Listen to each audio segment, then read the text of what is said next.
नमस्कार,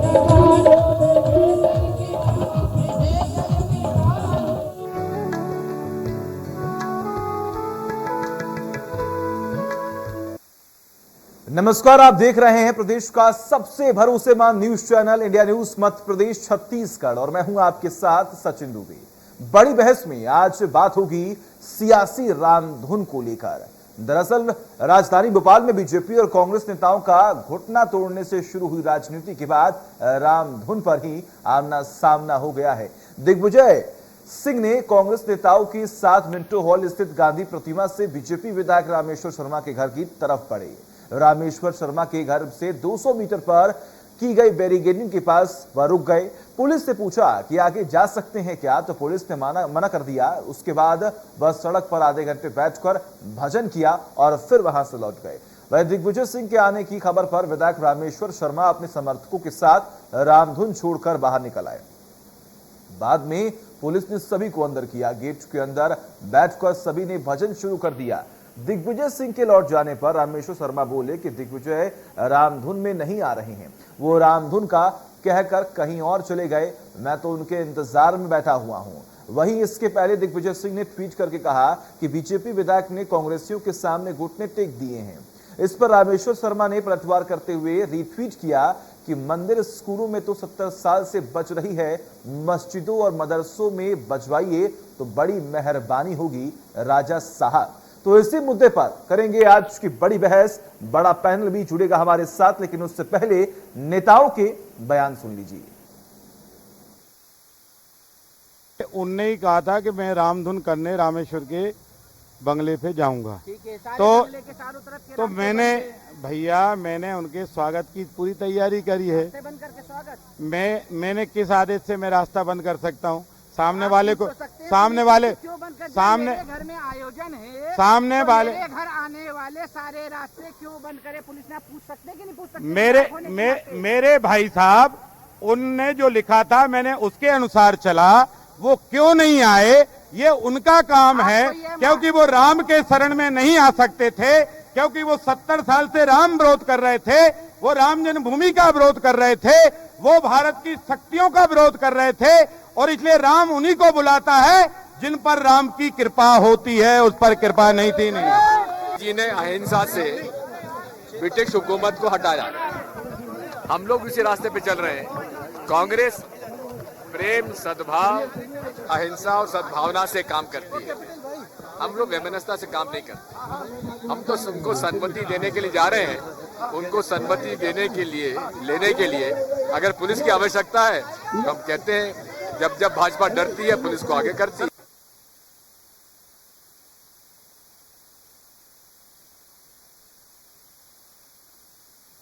वॉर भी लगातार जारी है। ऐसे में आपको बता दें कि पूर्व मंत्री ने ट्वीट किया, राजनीतिक स्टंट के लिए कृपया राम जी या श्री राम संकीर्तन का उपयोग करने का पाप न कीजिए। प्रोपेगेंडा के लिए कुछ और तरीके भी अपना लीजिए या फिर इजाद कर लीजिए। भोपाल में आज इस पवित्र संकीर्तन को ढाल बनाकर जो कुछ हो रहा है उससे एक हिंदू के नाते मेरा मन तो शुद्ध है। जयभान सिंह पवैया जो कि पूर्व मंत्री हैं, उन्होंने ये ट्वीट किया है और कहीं ना कहीं ये निशाना साधने की कोशिश की गई है। ये दो तस्वीरें भी देखिए लगातार हम आपको दिखा रहे हैं। पहली तस्वीर आप देखिए रामेश्वर शर्मा की रामधुन, तो वही दूसरी ओर बीच सड़क पर बैठकर बैरिकेडिंग के पास बैठकर पूर्व मुख्यमंत्री दिग्विजय सिंह ने भी रामधुन जो है वो अपनाया है। लेकिन ऐसे में अब बड़ा सवाल यह है कि आखिर हर बार राम पर सियासत क्यों, आखिर हर बार राम का नाम लेकर क्यों एक दूसरे पर आरोप प्रत्यारोप का सिलसिला शुरू होता है? क्या आने वाले वक्त में चुनाव नजदीक है, इसीलिए एक बार फिर से राम का नाम उछाला जा रहा है? क्या है पूरा मामला, एक बार समझ लीजिए। बीजेपी विधायक रामेश्वर शर्मा ने बयान दिया, कोई कांग्रेसी दिखे तो उसके घुटने तोड़ दो। इसके बाद लगातार पूर्व मुख्यमंत्री दिग्विजय सिंह ने भी पलटवार किया। अब डिबेट को ओपन करते हैं। हमारे साथ उमेश शर्मा जो कि बीजेपी का पक्ष रखेंगे वो जुड़े हुए हैं। उमेश जी आपका बहुत बहुत स्वागत है। योगेश गुप्ता जो कि कांग्रेस का पक्ष रखेंगे वो जुड़े हुए हैं। योगेश जी आपका भी बहुत बहुत स्वागत है। उमेश शर्मा जी आपसे शुरुआत करते हैं। पहले बयान दिया गया घुटने तोड़ने का, उसके बाद पूर्व मुख्यमंत्री का दिग्विजय सिंह ने यह बयान दिया कि हम वहां पर आते हैं, आपके घर के पास आएंगे, देखते हैं कौन कमर तोड़ता है, घुटने तोड़ता है। लेकिन ऐसे में अब जब सियासत हो रही है तो आखिर राम का क्यों बार बार जिक्र किया जा रहा है? एक तो मेरा ऐसा मानना है कि सार्वजनिक जीवन में कोई भी व्यक्ति हो उसको संयम की बहुत आवश्यकता होती है। भाषाई संयम भी रखना चाहिए, भाव भंगिकाओं का भी संयम आवश्यक है और आचरण का संयम भी आवश्यक है। और इस तरह के अनावश्यक टकराव मुझे लगता है कि दलीय सद्भावना को भी बिगाड़ते हैं और पारस्परिक वैमनस्य में भी वृद्धि करते हैं। मान लीजिए कि कोई एक बयान किसी संदर्भ में दिया गया था, तो मुझे लग रहा है कि उसके संदर्भों के लिए राजनीतिक आधार पर चर्चा छेड़ी जानी चाहिए थी। और दिग्विजय सिंह जी तो चूंकि मध्य प्रदेश के लंबे समय तक मुख्यमंत्री रहे हैं, कांग्रेस पार्टी के देश में बड़े नेताओं में माने जाते हैं और उनसे तो अतिरिक्त संयम की अपेक्षा की जाती थी।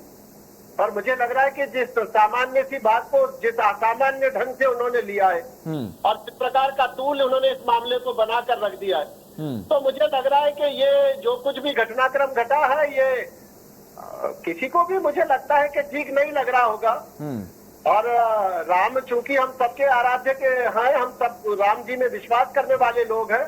और जहां तक घुटने तोड़ने वाली बात है तो दिग्विजय सिंह जी के घुटने के बारे में तो मैं बहुत अभिनयशीलता के साथ इस बात को स्वीकार करता हूं कि उनके घुटने की मजबूती पर किसी को संदेह नहीं है और न उनकी जुबान की धार पे संदेह है। ठीक है, ठीक है। देखिए, राम में विश्वास कौन करता है कौन नहीं, राम में विश्वास कौन करता है कौन नहीं, ये छोड़िए। आप ये बताइए, अगर इतने बड़े जनप्रतिनिधि हैं, अगर कोई इतना बड़ा चेहरा है, अगर वो ऐसे शब्दों का इस्तेमाल करेगा तो क्या संकेत जाएगा सर? मैंने सर अपनी बहस की शुरुआत में ये कहा है कि मैं व्यक्तिगत रूप से इस बात पे विश्वास रखता हूँ कि सार्वजनिक जीवन में हमको अतिरिक्त संयम की आवश्यकता होती है, क्योंकि समाज जीवन में हम बहुत बड़े वर्ग का प्रतिनिधित्व करते हैं। मैंने शुरुआत में कहा है, पर इसके दोनों पक्षों को देखना पड़ेगा। मुझे लग रहा है कि दिग्विजय सिंह जी थोड़े बड़े कद के नेता है, उनको इस तरह की बचकाने प्रतिवाद से बचाना चाहिए था। और मुझे लग रहा है कि इस घटना का सामान्य रूप से भी समारोह किया जा सकता था। दिग्विजय सिंह जी प्रत्युत्तर में ट्वीट कर देते, दिग्विजय सिंह जी क्षमा याचना की मांग कर देते। पर मुझे लगता है कि दिग्विजय सिंह जी की भी कठिनाई यह है कि वो लाइमलाइट में बने रहने के लिए, सस्ती लोकप्रियता अर्जित करने के लिए इस प्रकार के औचे हथकंडे हमेशा आजमाते रहे हैं। और आज उनको रामेश्वर जी के बयान पर आपत्ति है। दिग्विजय सिंह जी के तो मुझे लग रहा है कि अनेकों बार ऐसे बयान आए हैं। जिस समय ईसाई जनों के साथ दुर्भाग्यपूर्ण बलात्कार हुआ था झाबुआ में, उस समय दिग्विजय सिंह जी ने कहा था कि हिंदू संगठनों का हाथ है। जिस समय बाटला हाउस का इनकाउंटर हुआ था, तब दिग्विजय सिंह जी ने उस इनकाउंटर पर प्रश्न चिन्ह खड़े करके मोहन शर्मा की शहादत के ऊपर प्रश्न चिन्ह खड़े कर दिए थे।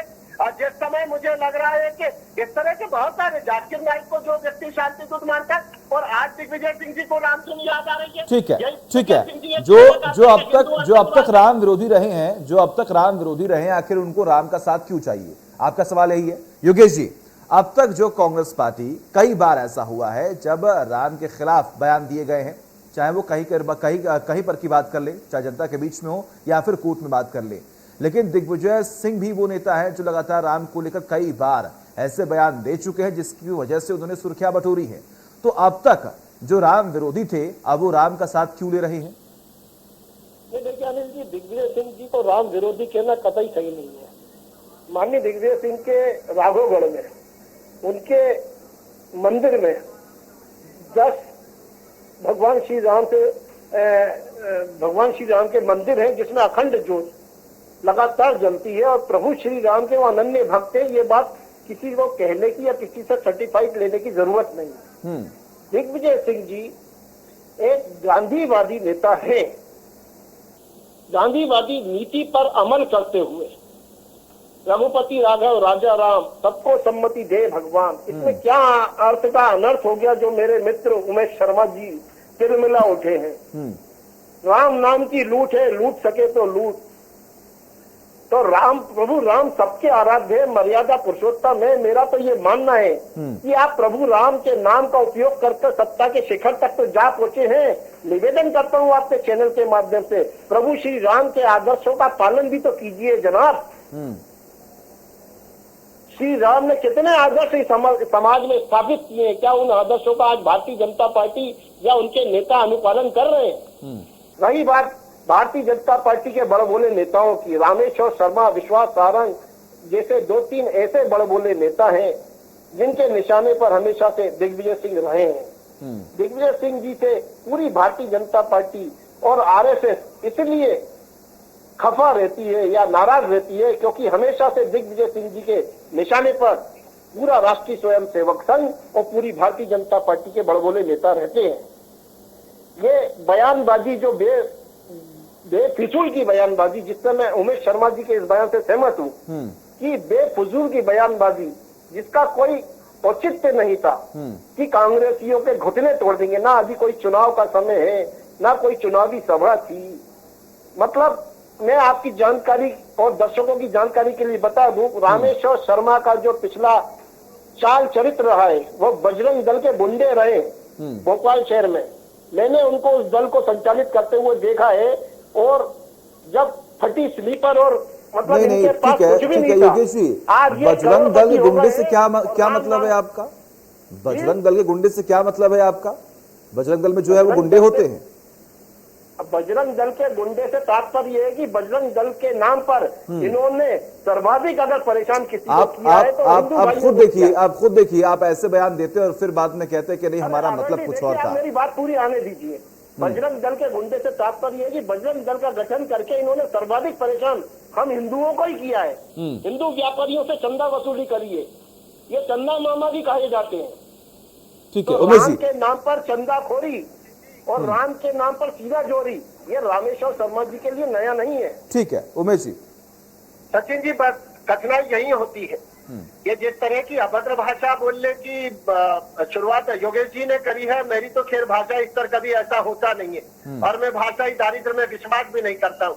और मुझे लग रहा है चाहे योगेश जी के मुखारविंद से निश्चित हो या दिग्विजय सिंह जी के मुखारविंद से निश्चित हो या राशिद अलवी जी के मुखारविंद से निश्चित हो या सलमान खुर्शीद जी की मानसिकता हो या मणिशंकर अय्यर जी की मानसिकता हो या शशि थरूर जी की हो या पी चिदम्बरम जी की हो, मुझे लग रहा है कि पूरी कांग्रेस पार्टी के डीएनए में यह भाव पूरी तरह से बैठ गया है। लगातार हिंदुओं को अपमानित करने वाली भाषा बोलना और जो जिस तरह की भाषा अभी बोली जा रही है, आप बताइए कि योगेश जी को इतने बड़े चैनल पर बैठकर ये भाषा शोभा देती है कि फटी स्लीपर पहनकर घूमते थे और बजरंग दल के गुंडे थे। वो बजरंग दल जो देश धर्म और संस्कृति की रक्षा के लिए काम करने वाले नौजवानों का संगठन है। जो भाषा योगेश जी बोल रहे वही भाषा दिग्विजय सिंह जी बोलते हैं। वो कहते हैं कि सरस्वती शिशु मंदिर में बम बनाने की शिक्षा दी जाती है। वो कहते हैं कि हिंदू आतंकवादी होता है। वो कहते हैं कि भगवा आतंकवाद है। वो कहते हैं कि जाकिर नाइक शांति दूत है। सलमान खुर्शीद 4 कदम आगे बढ़कर अपनी किताब में लिखता है और कहता है कि आरएसएस के लोग जो है वो बोको हरम के आतंकवादियों की तरह है। मणिशंकर अय्यर और 4 कदम आगे बढ़ता है, वो मुगलों का गुणगान करता है। तो मुझे लगता है कि कांग्रेस पार्टी की ये जो मानसिकता है, ये जो हिंदू विरोधी भाव इनके भीतर बैठ गया है, ये कठिनाई का कारण बनता है। और दिग्विजय सिंह जी को मुझे लगता नहीं कि किसी अनावश्यक नौटंकी की आवश्यकता थी और इनकी इस नौटंकी के आरएसएस के विरोध में बयान है, ये हिंदुओं के विरोध में बयान नहीं है। पहले निशान थी नहीं, बिल्कुल योगेश जी उमेश जी बिल्कुल सही कह रहे हैं। एक लंबी फहरिस्त है मेरे पास भी जब ये साबित हुआ किस तरीके से कांग्रेस पार्टी ने राम को लेकर बयान दिया है और वो बयान तमाम गलत साबित हुए हैं। ऐसे में जब आपको जरूरत होती है तो राम का सपोर्ट ले लेते हैं, जब आपको जरूरत नहीं होती है तो आप राम को गलत बोलते हैं। आप ये कहते हैं कि राम है ही नहीं, राम का जन्म हुआ ही नहीं है। देखिए, जय हनुमान ज्ञान गुण सागर, जय कबीर सिंह लोक उजागर। भगवान हनुमान जी आप सबको सद्बुद्धि प्रदान करे। मारुति नंदन महाबली हनुमान के नाम पर कुकृत्य करने वालों को अगर आप लोग सर्टिफिकेट देना चाहते हैं तो इससे ना भगवान हनुमान जी खुश होंगे ना भगवान श्री राम खुश होंगे। योगेश जी हम कोई सर्टिफिकेट नहीं बांट रहे। योगेश जी हम सर्टिफिकेट नहीं बांट रहे। हमारे पास पूरा लेखा जोखा है। अय्यर जी का उन्होंने जिक्र किया, कपिल सिब्बल का उन्होंने जिक्र किया, तमाम बयान आप खुद सुने होंगे किस तरीके से कपिल सिब्बल ने भी तमाम बयान दिए थे। देखिए आदरणीय, मुझे आप बोलने का समय देंगे, मेरा निवेदन है आपसे। बिल्कुल बोलिए आप। शर्मा जी को तो सुन रहे हैं जी, लेकिन आप उमेश शर्मा जी की तरफ से डिबेट भी कर रहे हैं। नहीं, ऐसे कुछ बात नहीं है। जो समय उमेश शर्मा को दिया जा रहा है वही आपको भी दिया जाएगा। बोलिए, समय दीजिए आप। बोलिए। देखिए, भारतीय जनता पार्टी या राष्ट्रीय स्वयंसेवक संघ की आलोचना करना हिंदू धर्म की आलोचना नहीं होती है। हम हिंदू हैं। मेरे घर में पिछले 30 साल से अखंड ज्योत जलती है, क्या मुझे किसी से सर्टिफिकेट लेने की जरूरत है? ऐसे ही आदरणीय दिग्विजय सिंह जी के राघवगढ़ के मंदिर में आप कभी जाकर देखिए, उनसे बड़ा भगवान श्री राम का अनन्य भक्त कोई नहीं होगा। तो हम ढोंग नहीं करते हैं साहब, हम प्रभु श्री राम के पूजा करते हैं, उनको वंदन करते हैं, उनके आदर्शों पर चलने की कोशिश करते हैं। हम किसी मजबूर, किसी मजलूम को मारपीट करके जय श्री राम नहीं बुलवाते हैं।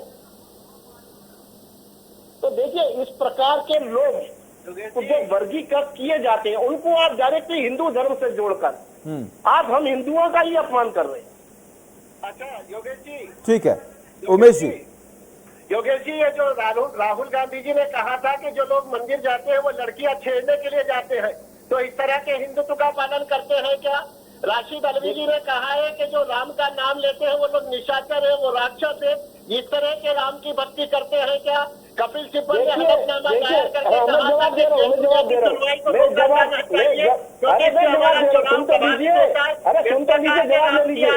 जवाब ले लीजिए।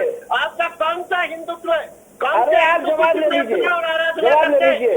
केशव प्रसाद मौर्य, हिंदुत्व मेरी डिक्शनरी में नहीं है, तो केशव प्रसाद मौर्य बोलते हैं हनुमान जी। केशव प्रसाद मौर्य से लेकर भारतीय जनता पार्टी के कई नेताओं ने भगवान श्री राम की तुलना और प्रभु हनुमान की तुलना ऐसे लोगों से की है जो कहीं से भी जायज या न्यायोचित नहीं है। भारतीय जनता पार्टी में दूध के धुले लोग नहीं है। प्रभु श्री राम के नाम पर चंदाखोरी करते हो और सीनाजोरी करते हो। भगवान श्री राम के नाम पर अभी करोड़ों अरबों रुपए की जो लूट मचा रखी है आपने पूरे देश में, वो भी सर्वाधिक आलोचनात्मक कदम है आप लोगों का। भगवान श्री राम का नाम लेते हो, मुंह में राम बगल में छुरी, इस तरह की राम भक्ति होती है। अरे इस तरह की बात आप लोग करते हैं ना, आपसे नहीं सीखना हमें हिंदुत्व और हिंदुत्व की परिभाषा। आप लोगों से ज्यादा अच्छा मर्यादापूर्ण आचरण हम लोगों का है। देखिए आप लोगों की तरह, ठीक है आप लोगों की उमेश जी, योगेश जी, ठीक है ठीक है, देखिए एक एक कर अपनी बात रखें, एक एक कर अपनी बात रखें, ठीक है ठीक है उमेश जी, ठीक है उमेश जी, योगेश जी, ठीक है, मेरी बात सुनिए, मेरी बात सुनिए योगेश जी, देखिए कौन राम भक्त है कौन नहीं, आपने बिल्कुल सही कहा कि सर्टिफिकेट की जरूरत नहीं है किसी को, लेकिन ये इतिहास जो आपने रचा है, जो 17 साल आपने देश पर राज किया है, उसमें भी साफ तौर पर देखा गया कि दो ऐसे आंदोलन थे जिसकी वजह से कांग्रेस को काफी नुकसान हुआ था। एक जेपी आंदोलन, दूसरा जब राम मंदिर के निर्माण को लेकर आंदोलन शुरू हुआ, और ये कहीं ना कहीं कांग्रेस पार्टी जानती है कि उसका खामियाजा आज तक कांग्रेस पार्टी को भुगतना पड़ रहा है। वही अयोध्या जहां पर पहले कांग्रेस पार्टी जाती रही थी, आज वही अयोध्या है जहां पर लगातार प्रियंका भी जा रही हैं और कांग्रेस के हर बड़े नेता वहां पर पहुंचने की पूरी कोशिश कर रहे हैं। अनिल जी, मैं आपकी जानकारी थोड़ी सी दुरुस्त करना चाहूंगा। माननीय पूर्व प्रधानमंत्री राजीव गांधी ने जी श्री राम जन्मभूमि का ताला सबसे पहले खुलवाया था। वहाँ पूजा अर्चना अगर शुरू किसी स्वर्गीय प्रधानमंत्री ने कराई थी तो वो राजीव गांधी ही थे। और हमारे स्वर्गीय प्रधानमंत्री अगर नरसिम्हा राव जी का देहांत नहीं हुआ होता तो उनके कार्यकाल में राम मंदिर निर्माण पूरा हो चुका होता। ठीक है, तो ऐसा नहीं है कि कांग्रेस के लोगों ने राम मंदिर निर्माण के लिए कोई प्रयास नहीं किए। हाँ, ये अलग बात है कि हमने राम का नाम या धर्म के आधार पर राजनीति कभी नहीं करी। ठीक है ठीक है उमेश जी, क्या धर्म के नाम पर राजनीति सिर्फ बीजेपी करती है? सचिन जी, मैं एक बात का योगेश जी भाई साहब की बहुत विनयशीलता के साथ उत्तर देना चाहता हूँ। राजीव गांधी ने राम जन्मभूमि के ताले इसलिए खुलवाए थे क्योंकि शाहबानों के मामले में सुप्रीम कोर्ट के निर्णय को बदला गया था। एक 68 साल की बूढ़ी महिला को उसके आदमी ने 3 तलाक बोलकर तलाक दे दिया और उसने भरण पोषण के भत्ते का मुकदमा लगाया और सुप्रीम कोर्ट ने उसके पक्ष में निर्णय दिया। हिंदुस्तान का सारा मुसलमान सड़क पर आ गया। राजीव गांधी को लगा, कांग्रेस पार्टी को लगा कि हमारा मुस्लिम वोट बैंक खिसक जाएगा। राजीव गांधी ने अध्यादेश पाकर सुप्रीम कोर्ट के निर्णय को बदला, शाहबानों वाले की धज्जियां उड़ा दी और उसके बाद जब हिंदू बहुसंख्यक समाज नाराज हुआ तो लीपापोती करने के लिए राम जन्मभूमि के ताले खुलवाए। और आज आपको नरसिंहा राव जी, हमारे डिबेट का आपका विषय नहीं है, आपकी डिबेट का जो विषय है उस पर बात तो होनी चाहिए। मैं आपके विषय का जवाब दे रहा हूँ। आपने कहा कि राजीव गांधी ने ताले खुलवाए, इस प्रकार की डिबेट से कोई सार्थक परिणाम नहीं निकलने वाला है। उमेश शर्मा जी, आप लोगों के पास ठीक है उमेश जी, ठीक है उमेश जी, ठीक है योगेश जी, लेकिन ऐसे में ये आप ये बताइए कि देखिए जो बयान दिया गया वो गलत था। रामेश्वर शर्मा ने जो बयान दिया वो बिल्कुल गलत था और कहीं ना कहीं उसकी उसके पक्ष में या फिर उसके विपक्ष में जो भी तमाम बयान दिए जा रहे हैं वो भी बिल्कुल गलत हैं। लेकिन ऐसे में इस वक्त जब राम का नाम लेकर गलत बयानबाजियां होंगी तो क्या ये सही है? आप खुद बताएं। नहीं, मैंने तो देखिए अपने शुरुआत के संबोधन में ही कहा कि प्रभु श्री राम आराधना का, आस्था का नाम है और राम का नाम लेने से आपके 100 जन्म तर जाते हैं। तो प्रभु श्री राम के नाम पर अगर संकीर्तन करते हुए माननीय दिग्विजय सिंह जी अगर रामेश्वर शर्मा जी के बंगले तक गए थे तो वहाँ पुलिस बैरिकेड की क्या आवश्यकता थी? एक सौजन्य भेंट भी तो हो सकती थी। तो जब भाजपाई डरते हैं पुलिस को आगे करते हैं, सही तो कहा दिग्विजय सिंह जी ने। इसमें कोई दिग्विजय सिंह के पास कोई असला अमला तो था नहीं, वो सौजन्य भेंट करने गए थे। और एक भेंट अगर एक विधायक और सांसद के बीच में हो जाती तो कितनी अच्छी मिसाल कायम होती समाज में। वहाँ पुलिस बैरिकेड और पुलिस प्रशासन की क्या आवश्यकता थी? किस बात का डर था रामेश्वर शर्मा जी को? ठीक है देखिए, उमेश शर्मा जी, वही है, ठीक है, जल्दी से क्लोजिंग कमेंट। ठीक है योगेश जी, समय की बहुत कमी है। उमेश जी क्लोजिंग कमेंट जल्दी से। मुझे लग रहा है कि जो बैरिकेडिंग करी गई है सचिन जी, ये रामेश्वर शर्मा जी ने नहीं कराई है, ये पुलिस प्रशासन है।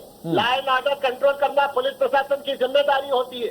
एक तरफ के दल के 1000 कार्यकर्ता, दूसरे राजनीतिक दल के 1000 कार्यकर्ता, और अगर आपस में उनकी टकराव की स्थिति बनती है तो इसकी जिम्मेदारी पुलिस प्रशासन पर आती है। तो पुलिस प्रशासन ने अपनी कर्तव्य निष्ठा बताई है। जैसे दिग्विजय सिंह जी ने प्यार की पींगे बढ़ाई थी, ऐसे ही रामेश्वर शर्मा जी ने तो आपके लिए हलवा। चलिए ठीक है, आप दोनों का बहुत बहुत शुक्रिया।